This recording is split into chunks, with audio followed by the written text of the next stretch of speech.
सदगुरु कबीर कबीर का अर्थ ही होता है महान। आप शब्दकोश ढूंढ लें। ख्याल आया गुरुदेव जी के पास था प्रयागराज में, तो एक पुस्तक गुरुदेव जी की निकली, लिखे संत कबीर और उनके उपदेश। तो भूमिका में तो प्रथम वाक्य यही है, कबीर का अर्थ है महान, और उसको रेपर फ्लैप में भी दिए। तो कहा कि एक विद्वान किसी प्रयाग यूनिवर्सिटी के एक विद्वान पुरुष थे, मुस्लिम भाई थे, लेकिन प्रोफेसर थे, शायद रिजवी रहा क्या ऐसे कुछ रहा, कि उनको ले जा कर के भेंट कर दो। मैं और एक साथी गए, जब वो खोल करके पीछे को देखे तो कबीर का अर्थ महान, तो शायद उनको ये जानकारी नहीं रही होगी, तो अपना वो शब्दकोश खोले। उसी समय मैं तो बैठा ही था, शब्दकोश खोले और सही वही निकला है ही है अर्थ में। कबीर का अर्थ है महान, शब्दकोश में है ये, और हम लोगों के लिए तो महान है ही है। बाद में उनके अनुगामी उनके जीवन के कई बातों को विवाद का विषय बना लिए हैं। महत्वपूर्ण नहीं है कि वो कहाँ जन्मे, कहाँ रहे, उन्होंने कहा क्या, यह महत्वपूर्ण है। पहले की बात याद आई, एक बार हमारे संत, कई ऐसे संत थे जो लोग, उस समय की बात है जब अटल बिहारी वाजपेयी प्रधानमंत्री थे, मिलने गए एक पूरी समूह संतों की, और कहे कि पढ़ाई में उनको गृहस्थ सिद्ध किया जाता है, अनपढ़ सिद्ध किया जाता है। कबीर पंथ में तो किसी भी शाखा में यह मान्यता नहीं है कि वो गृहस्थ थे, वो तो परम विरक्त संत थे। तो आप इसको पहल करें कि स्कूलों में और कॉलेजों में भी उन्हें विरक्त संत सिद्ध किया जाए, दर्शाया जाए। जब ये बात कहते हैं तो उन्होंने एक बहुत अच्छी बात कही, संत कबीर गृहस्थ हो चाहे विरक्त हो, वो अपने आप में महान है। उन्होंने क्या कहा, वो अपने आप में महान है, कोई भी हो। मैं तो ये कह रहा था, कुछ विद्वान लोग पूरी जानकारी के अभाव में अपना स्टेटमेंट दे दिए, किसी ने कुछ कहा, किसी ने कुछ कहा। ऐसे ही उनके जन्म के विषय में किसी ने कुछ कहा, किसी ने कुछ कहा, और यह लोगों को आपस में टकराने का अवसर मिल गया। मैं नहीं समझता हूं इस पर कोई आग्रह और दुराग्रह करे। कोई मानता है माने, उसमें कौन बड़ी बात हो गई। उनके माता पिता कौन थे, मानो भाई। मैं इस पर तूल नहीं देता हूं। मैं ये मानता हूं कि इतना तो सच है ना कि कबीर साहब थे। ऐसा तो नहीं कह सकते कबीर साहब थे ही नहीं, ऐसा तो नहीं कह सकते, बस थे। महत्वपूर्ण है उनका संदेश। उन्होंने आज हम लोगों को जो संदेश दिया है उस समय, वो कितना उपयोगी और कितना, सच कहो ना, कितना वो हमारे जीवन का हिस्सा बना, ये महत्वपूर्ण है। कबीर, यहाँ हम लोग जितने बैठे, अधिकतम लोग कबीर अनुगामी हैं। कुछ लोग होंगे जो विधिवत दीक्षित नहीं होंगे, लेकिन इतना तो पक्का है कबीर प्रेमी हैं, तभी तो कबीर विचारों को सुनने आए हैं। कबीर प्रेमी हैं। और कबीर से प्रेम करने का क्या अर्थ है, कबीर से प्रेम करने का क्या अर्थ है। क्या कबीर साहब जी की कोई मूर्ति बनाकर या चित्र बनाकर उसकी पूजा, उसका वंदन, यही सब करना कबीर से प्रेम करना है? क्या इतना मात्र कर लिया गया और कहा गया मैं कबीर प्रेमी हूं, कबीर अनुगामी हूं? इतना ही नहीं है। कबीर से प्रेम करने का अर्थ है कबीर विचारों से प्रेम करना।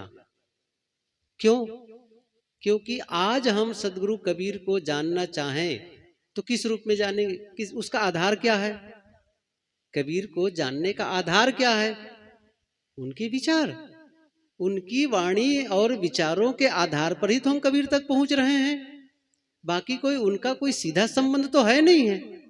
तो कबीर के विचारों को आप यदि कबीर विचारों से प्रेम करते हैं, इसका मतलब है आप कबीर से प्रेम करते हैं।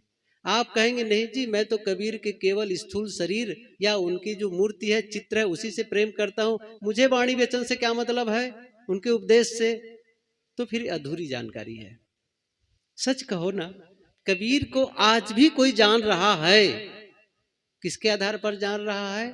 उनके संदेशों के आधार पर, उनके विचारों के आधार पर। और एक बात है, जब आप किसी से प्रेम करने लगते हैं तो फिर उनके स्वभाव, उनके क्रियाकलाप हमारे जीवन के हिस्सा होने लग जाते हैं, जीवन का हिस्सा होने लग जाता है।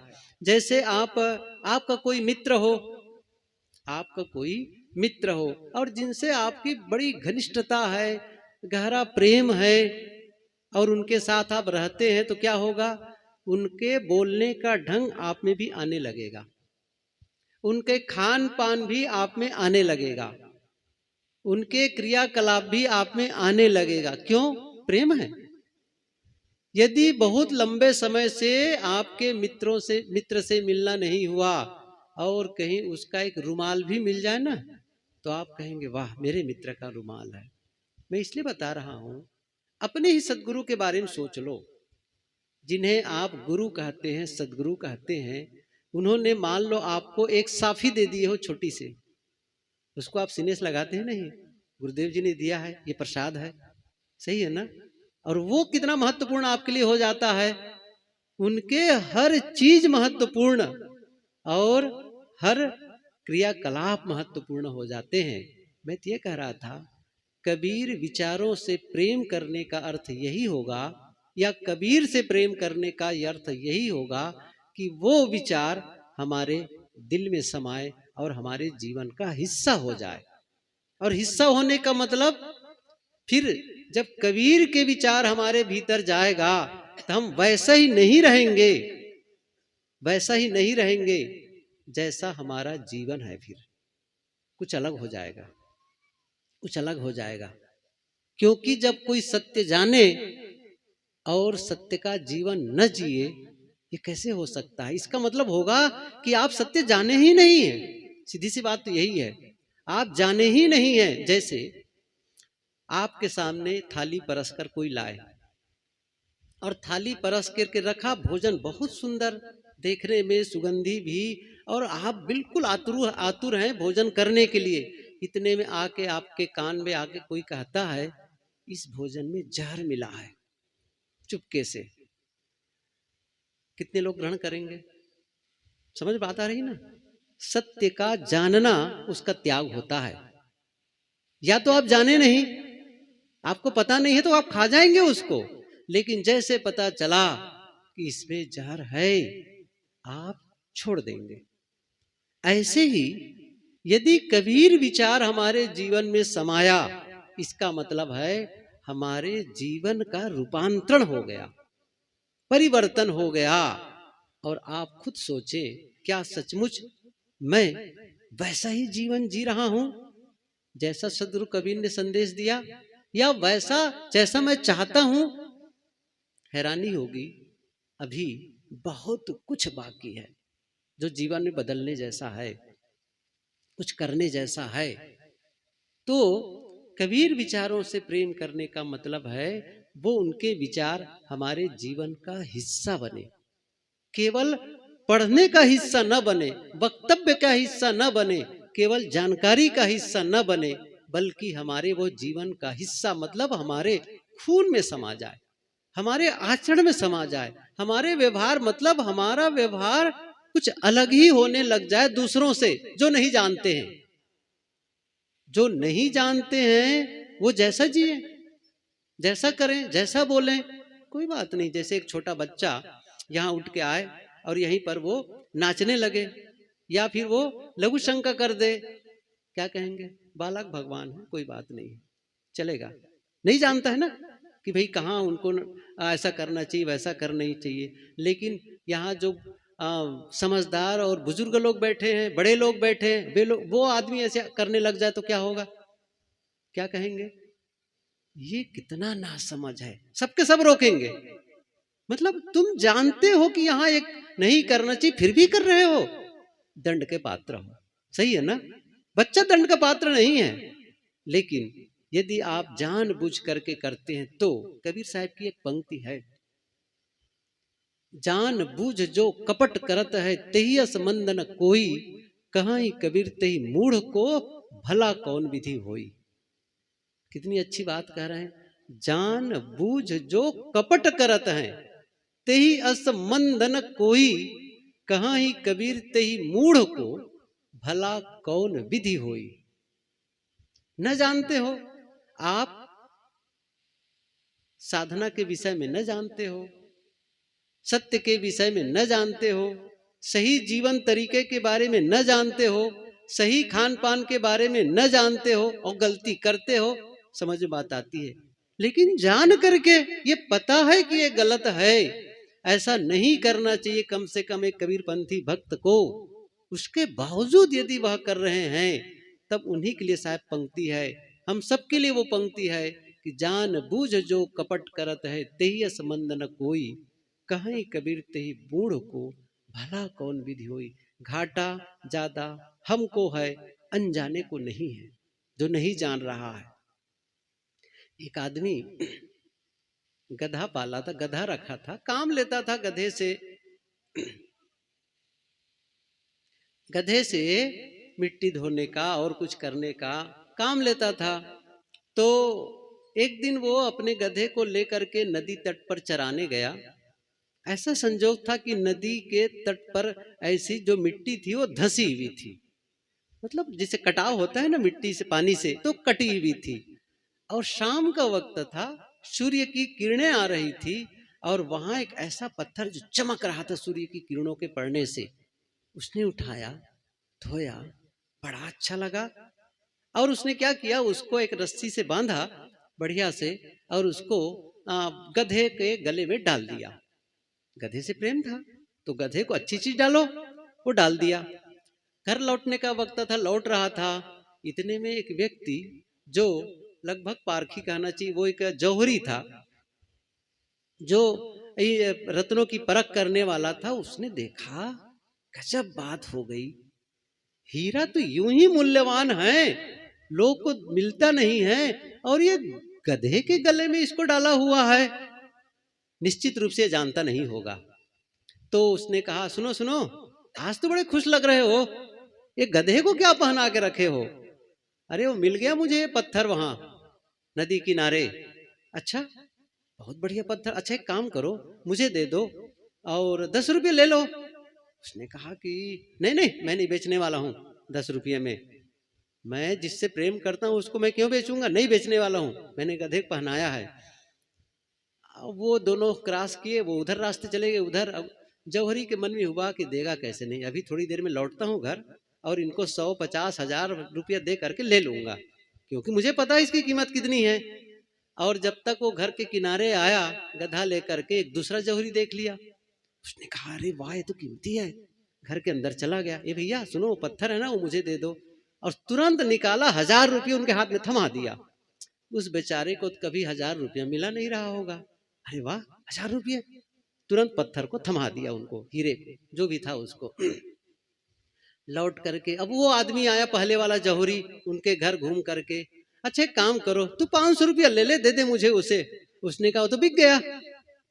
उसने कहा बिक गया, वो कहते हैं ना धरती, पैर के नीचे की धरती सरक गई, कैसे बिक गया वो, कौन ले लिया, कितने में बेचे, 1000 रुपया में। अरे तुम तो ठगा गए, तुम महामूर्ख हो, लूट गए, उसकी लाखों कीमत थी। बड़े इत्मीनाने हो करके वो गधा का मालिक क्या कहता है, बताओ मैं मूर्ख हूं कि तुम मूर्ख हो, बताओ। मैं तो जानता नहीं था, मुझे 1000 रुपया मिले बहुत हो गए, तुम तो जानते थे लाख की कीमत है, फिर 10 रुपये कीमत कैसे लगा रहे थे, मूर्ख कौन बना, समझ रहे ना। हम यदि कबीर विचारों को जानते हैं और फिर भी वही करते हैं जो नहीं जानता है वैसे, तो फिर मूर्ख कौन है, क्या कहना चाहता हूं, समझ रहे ना, कौन है। या तो जीवन बदले या तो फिर ये ढोंग करना बंद कर दे, मैं कबीर का अनुगामी हूं। सीधी सी बात है। मैं यदि साधु का कपड़ा पहन करके साधुता पथ पर न चलूं, कबीर के विचारों के अनुसार जीवन न जियो, तो फिर ये समाज का दायित्व है कि मेरा कपड़ा उतरवा दे। क्यों? क्योंकि मैं उसका काम ही नहीं कर रहा हूं, कबीर के संदेश को नहीं भेज रहा हूं। तो कबीर का संदेश मेरे भीतर आए। मैं इस पर बहुत विस्तार करने वाला नहीं हूं। थोड़ी सी बात यह कहना चाहता हूं, कबीर ने जो मुख्य रूप से जो विचार दिए हैं, संदेश दिए हैं, जो शायद हम लोग के काम के हो, उसके मुख्य मुख्य बातों को बताऊं। वो पहली बात क्या है उनकी? पहली बात उन्होंने कहा है, जो हम लोग को जानने जैसा है, कि ईश्वर कहो, ब्रह्म कहो, परमात्मा कहो, वह कहीं बाहर नहीं है। दो प्रकार के विचार। एक तो कि ईश्वर बाहर है, या कहते हैं ना कण कण में। गुरुदेव कबीर क्या कहते हैं? कण कण में नहीं है, घट घट में है। ये अंतर को समझे। एक है बाहर कण कण में, बाहर व्याप्त, और दूसरा है घट घट में। कबीर क्या कहते हैं? घट घट में। सभी समझ रहे हैं ना? घूंघट के पट खोल रे तो को पीऊ मिलेंगे, और घट घट में वह साईं बसतु है, कटुक वचन मत बोल रे। मैंने कल भी कहा था, दिल मां खोज दिलही मां खोजो, यह करीमा रामा। दिल में है, वो अंदर है। इस भेद को समझो कि जिस ब्रह्म और परमात्मा और सत्य को बाहर खोज रहे हो, वो कहाँ है? आपके दिल में। साहब की पंक्ति बहुत विश्व प्रसिद्ध है, कहना चाहिए। कौन सी? पानी में मीन पियासी, मोही सुन सुनी आवै हासी हासी। और कितनी बड़ी बात कहते हैं, आत्म ज्ञान बिना नर भटके, कोई मथुरा कोई जाओ, ढूंढो बाहर। और ये भी अब बात आती है ना, मोर हीरा हेराएगे कचरे में। अब कोई ढूंढे पूरब, और क्या क्या, कोई ढूंढे पानी पथरे में। गजब हो गई बात। और ये बात कह करके भी हम पथरा में सिर पटके, और क्या करें? कबीर के विचारों को जान रहे हैं। वो तीर्थों में घूमने की सलाह कबीर साहब ने नहीं दी है। आप सोच लो कि तीर्थों में घूमो और किसी नदी में नहाओ, उससे आपका कल्याण होगा, ये संदेश नहीं दिया उन्होंने। उन्होंने कहा है, असली क्या है? तीर्थ तो समझ लो ये सत्संग ही तीर्थ है।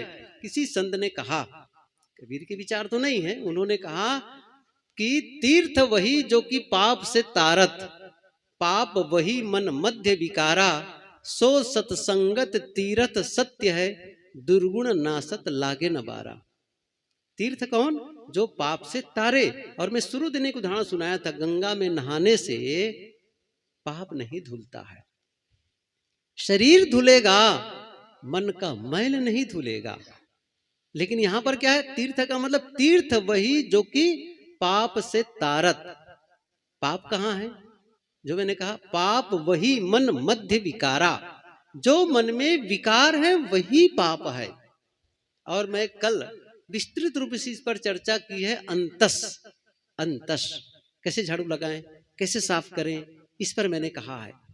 आज समय मिले फिर भी कहने वाला हूं, क्योंकि सबसे ज्यादा महत्वपूर्ण है आप, और सबसे ज्यादा महत्वपूर्ण है आप में, आपके भीतर। जो आपके बाहर है उससे ज्यादा महत्वपूर्ण है आपके भीतर। क्योंकि वो नहीं है तो सब बाहर बेकार है, सब बेकार है। तो और पाप कौन सा है? जो मन मध्य विकारा। और कितनी अच्छी बात कहते हैं, सो सतसंगत तीर्थ सत्य है, दुर्गुण नासत लागे न बारा। इसीलिए साधु संगत की बात साहब कहते हैं। तो बात यहाँ पर यह थी कि एक है लोगों का मानना कि वो बाहर कणकण में है, कबीर का मानना है वो घट घट में है। और इसीलिए उन्होंने किसी जीव की हत्या के लिए अलाउ नहीं किया। प्रारंभ से देखो, बाहर जो कणकण में मानने वाले, जर्रे जर्रे में मानने वाले लोग देवी देवताओं के नाम पर, बलि और कुर्बानी के नाम पर प्राणियों की हत्या करते रहे। आज भी कहीं कहीं होता है, आश्चर्य है कि नहीं है? आज भी किसी देवी के मंदिर में किसी बलि और कुर्बानी के नाम पर पशुओं को काटते हैं। कबीर साहब जी ने कहा, कितनी अच्छी बात, और उन्होंने किसी एक प्राणी की वकालत नहीं की है कि चलता नहीं है गोवध बंद। मैं चाहता ही हूं कि गाय की हत्या न हो, लेकिन केवल गाय की हत्या के लिए वकालत क्यों करते हो? बकरा, भेड़ा और मुर्गा, उसके अंदर भी तो वही आत्मा है। कबीर की पंक्ति सुनो, उन्होंने क्या कहा है, जीव मत मारो बापुरा। उन्होंने नहीं कहा कि अमुक अमुक प्राणी को बचाओ, क्या कहा, जीव मत मारो बापुरा, सबका एक प्राण, हत्या कबहू न छूटी है, जो कोटिन सुनो पुराण। साफ हो गया ना? अर्थ बताने कोई जरूरत नहीं है। साहब ने क्या कहा है, जीव घात ना कीजिए, बहुर लेत वह कान, तीरथ गए न बाची हो, कोट हीरा देहु दान। पाप करके आप स्नान करने कहीं जाओगे, साहब क्या कहते हैं, कोटि हीरा देहु दान, तीरथ गए न बाची हो। इसका मतलब है पाप मत करो, हत्या मत करो। ये साहब का संदेश है। क्यों? क्योंकि वो मानते हैं घट घट में है। घट घट में कितना अंतर पड़ जाता है। बाहर मान करके मारे चले जा रहे हो, कण कण में कहते तो उसके अंदर भी तो है जिसको मार रहे हो। लेकिन साहब का संदेश वो घट घट में है बस। और किसी देवी देवता को वो आकाश में नहीं मानते, ये समझ लो आप। किसी भी प्रकार की देवी देवता को आकाश में है, किसी मंदिर में है, किसी अमुक स्थल पर है, ये साहब ने नहीं कहा है। कबीर साहब ने कहा है, ये जो प्राणी दिख रहे हैं ना, खास करके मनुष्यों के रूप में, यही देवी और देवता हैं। ये जितने नर हैं वो सब देवता हैं, और जितनी नारियां हैं सब देवियां हैं। इनको देवी मानो, इनको देवता मानो, और यदि इनमें ये भाव जग जाए, ये देवता हैं, ये देवी हैं, छल कपट होगा, धोखाधड़ी होगी, उनको दुखी करने का भाव होगा? नहीं होगा। मानते ही नहीं है सच कहो तो। बाहर मंदिर बना करके जा करके पूजा कर लेंगे, आधा घंटा, 1 घंटा, 2-2 घंटा, या घर में ही मंदिर बना के पूजा कर लेंगे, लेकिन घर वालों के साथ में जो लड़ाई झगड़ा, जो गाली गुप्ता। अभी तो आप पूजा करके आए थे, सोचो जरा से, आप ये सोचो, पूजा करने का मतलब क्या हुआ? भीतर में, आपके भीतर विनम्रता आ जाए। पूजा, मैं एक बात और पूछा करता हूं, पूजा आप किसके लिए करते हैं? मान लो कोई राम का उपासक हो, कृष्ण का हो, शिव का हो, कबीर का हो, बुद्ध का हो, किसी का हो, नाम लेने की जरूरत नहीं है, किसी को आपने इष्ट माना और आपने उसकी पूजा शुरू कर दी। पूजा आप किसके लिए करते हैं? किसके लिए करते हैं? क्या हम कबीर के लिए पूजा करते हैं? क्या राम के लिए पूजा करते हैं? उन्हें कोई कमी थी जिसके लिए पूजा करें, उनकी कमी पूरी हो जाए? नहीं। पूजा किसके लिए करते हैं? अपने लिए। पूजा किसके लिए करते हैं? अपने लिए। और अपने लिए पूजा करने का अर्थ क्या है? चित्त की शुद्धि, मन की पवित्रता, इसी के लिए तो है। इसी के लिए हम पूजा करते हैं। और वह पूजा करके जब हम जाते हैं किसी मंदिर में, या हम कबीर साहब की हम याद करके या उनके विचारों को पढ़ते हैं, और भाव जगता है, क्या जगता है? विनम्रता का। क्योंकि उन्होंने कहा है ना, सबते लघुता भली, लघुता से सब होय, जस दुतिया को चंद्रमा, शीश नवै सब कोय। मुझे विनयी होना है, विनम्र होना है, शांत रहना है, इस प्रकार से, और किसी को दुख नहीं पहुंचाना है। घाव काहि पर घालो, जित देखो तित प्राण हमारो। इससे बढ़िया उदाहरण और क्या हो सकता है? घाव काहि पर घालो, किसे चोट पहुंचाऊं, जहां देखता हूं वही तो मेरे प्राण प्यारे हैं, किसको चोट पहुंचाऊं? तो आप जिसको आप चोट पहुंचा रहे हो, चाहे वो बोल करके, चाहे करके, चाहे सोच करके, इसका मतलब है आप उसे अपना प्राण प्यारा नहीं मान रहे हो। आप उसको दुश्मन की तरह देख रहे हो, विरोधी की तरह देख रहे हो। साहब कहते हैं बदल दो। आप जब किसी पूजा में बैठे, इसका मतलब है आपने पवित्रता को विकसित किया है, विनम्रता को विकसित। यदि आप मंदिर में जाके विनम्र होते हैं, विनयी होते हैं, तो घर में आकर के विनम्रता कहां चली गई? असली मंदिर तो घर है, असली जरूरत यहां है। धर्म की आवश्यकता मंदिर में नहीं है, धर्म की आवश्यकता है आपके घर में, परिवार में चाहिए, अपनों के बीच चाहिए। जैसे आप किसी संत आश्रम में गए, यहां यहां कुछ भी हुआ, तो कभी कभी संत ने डांटा किसी बात को लेकर के, आप क्या करेंगे? संत है, ठीक है, उनका अधिकार है, कोई बात नहीं है, आप नाराज नहीं होंगे, कुछ नहीं। अब देखो कितनी बड़ी बात हो गई, आप कितने सहनशील, विनम्र और धैर्य हो गए हैं। अब जो विनम्रता आपके भीतर आई है, तो वहां काम कहां लेना है उसका? वो घर में काम लो उसका, उसका उपयोग करो। मतलब जब आप मंदिर गए, जब आप पूजा स्थल गए, जब आप संत आश्रम गए और आपने जो अच्छाइयां ग्रहण की है, वो अच्छाइयां दूसरों में बांटो, इसी के लिए है वो। जैसे आप धन कमाते हैं, कार्य क्षेत्र में जाते हैं, धन कमाते हैं, और धन ला करके फिर क्या करते हैं? बच्चों को देते हैं, ले बच्चों पुस्तक ले लेना, लो ऑफिस का पैसा, अपना स्कूल का फीस जमा कर लेना। पत्नी को देते, लो सब्जी भात दाल जो भी लेना हो आपको ले लेना, बिजली बिल, वो सबको लुटा रहे हैं। क्यों? आपने कमा के लाया है ना। कोई भिखारी आया, लो आज तो कमा के आया हूं, 10 रुपये तू भी ले ले। कमा के लाते हो तो सब में बांटते हो। जब आप धर्म स्थल में जाकर के कमा के आते हो, तो क्या वहां झगड़ा कमाने गए थे? कटुता कमाने गए थे? एक बात याद आई, एक संत एक गांव में गए थे, और भी रहे संत साथ में, एक ही नहीं थे। तो सच्ची बात है, गांव का भगत, अच्छे भगत प्रसिद्ध है, उनसे मिलने गए, बातचीत होती रही। फिर अंत में उन्होंने क्या कहा कि महाराज जी, आप तो जानते हैं मैं बहुत लंबे समय से सत्संग से जुड़ा हूं, आप लोगों के पास आता जाता हूँ, जहाँ सत्संग होता है जाता हूँ, जहाँ साधना होती साधना करने भी जाता हूँ, घर में बैठता हूँ, पुस्तक भी पढ़ता हूँ, समय समय से दान दक्षिणा भी करता हूँ, सब कुछ बढ़िया है।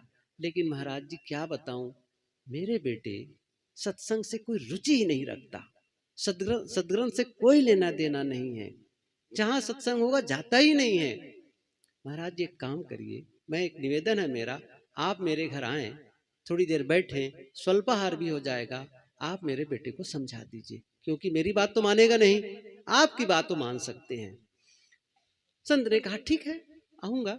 समय दिए, आए, और उसके पश्चात उसने क्या कहा, अपने बेटे को भेजू महाराज? हाँ भेज दो। वो अलग चले गए, कमरे में उनका बेटा आया, उसने कहा बेटा, बहुत अच्छे परिवार में जन्म हुआ है, पिताजी तुम्हारे कितने अच्छे हैं, देखो वो सत्संग से जुड़े हुए हैं, संत सेवा करते हैं, साधना करते हैं, स्वाध्याय करते हैं। बेटा लेकिन आप क्यों नहीं जाते हो, आपको भी जाना चाहिए। उसने कहा महाराज जी ये बात सच है कि पिताजी इस प्रकार सत्संग से जुड़े हैं, लेकिन एक पक्ष और है उनका, आपको बताना चाहता हूँ। वो निश्चित रूप से सत्संग से जुड़ते हैं और जाते रहते हैं सत्संग में, लेकिन घर में सबसे ज्यादा झगड़ा पिताजी ही करते हैं। क्या कहा?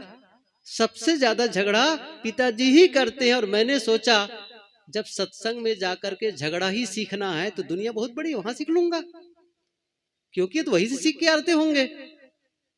महात्मा जी बहुत परेशान हुए। कहा, उन्होंने कहा देखो बेटा बात हो सकती है आपकी सही हो, लेकिन एक बात मैं कहना चाहता हूं, यदि आपके पिताजी सत्संग में जाते हैं तो इस प्रकार लड़ाई झगड़ा करते हैं, अच्छा न जाते तब क्या होता है, इसको सोचो जरा से, क्योंकि उसका भी तो एक पक्ष है। लेकिन यदि वो उस गलती करते नहीं समझते हैं और सुधार नहीं कर रहे हैं, लेकिन आप अपना नुकसान क्यों कर रहे हो? आप करो साहब, जो आप पिताजी से अपेक्षा कर रहे हो वो काम आप करके दिखाओ। ये बातें कही और फिर वो चला गया लड़का। थोड़ी देर के बाद वो पिताजी फिर आए, उनको कुतूहल था ना, लड़के को समझाया होगा क्या रिस्पांस मिला। गए वो महात्मा जी के पास में, उन्होंने कहा कि महाराज जी बेटा से कुछ बातचीत हुई? हाँ हुई। तो कुछ समझाए होंगे आप? उन्होंने कहा बेटा को नहीं समझाना है, समझाना तुम्हें है। सीधे महात्मा ने कहा समझाना तुम्हें है, तुम ये बताओ जब बच्चे इतने बड़े होकर के कार्य व्यवहार संभाल रहे हैं तो फिर इस प्रकार से झगड़ा लड़ाई क्यों करते, क्यों इंटरफेयर करते उनके काम धाम में, क्यों परेशान करते हो एक एक चीज को लेकर के। ये थोड़ा ठोस रूप में जब संत ने कहा वो चुप हो गए और स्वीकार किए, सही है ये मेरे में गलती है, मुझे शांत रहना चाहिए, चुप रहना चाहिए, लेकिन मैं पता नहीं क्यों ऐसा करता हूं, मैं अब ऐसा नहीं करूंगा। सोचो जरा से, आप सत्संग से जुड़े तो क्या यही काम, मैंने क्या कहा, जब आप धर्म स्थल में गए, चाहे वो सत्संग, वो धर्म स्थल ही तो है, चाहे मंदिर में, चाहे आप कबीर की ही आप चित्र मूर्ति रख करके पूजा आराधना किए, तो आपने क्या इकट्ठा किया अपने दिल में, विनम्रता, पवित्रता, यही तो इकट्ठा किए हैं। तो क्या वो बांटने का नहीं है? यदि आप दूसरों को वह व्यवहार नहीं दे पा रहे हैं, इसका अर्थ है आपने उसे कमाया ही नहीं है, संग्रह ही नहीं किया है। इसलिए आवश्यकता है कि बाहर देवी देवता की जरूरत नहीं है, भीतर मानो, मतलब हर प्राणी में देवी देवता के रूप देखो। और उनकी पूजा क्या होगी? उनकी पूजा है उनके साथ सुंदर व्यवहार। उनकी पूजा वही है कि उनके साथ सुंदर व्यवहार करना, अच्छा व्यवहार करना, यही उनकी पूजा है। और व्यवहार का मतलब कम से कम ज्यादा कुछ न कर सको तो इतना कर सको, आपके द्वारा दूसरों को कष्ट न हो, तकलीफ न हो, बस ये ध्यान रखना शुरू कर दो। अहिंसक बनो, इतना तो बन सकते हो कि मेरे द्वारा, मेरे मन वचन कर्म से दूसरों का अहित ना हो। और अच्छा क्या होगा? मेरे मन वचन कर्म से जितनी मेरी शक्ति है दूसरों का भला हो। देखिए, आप दूसरों का भला पूरा नहीं कर सकते हैं। ऐसा नहीं कि आप तनख्वाह पाके आए और घर घर बांटते चले गए, लो 10 रुपया तुम भी करके, और घर आता का आए खाली। ऐसा नहीं हो सकता है। भावना है आपकी सब सुखी हो, सब बढ़िया हो,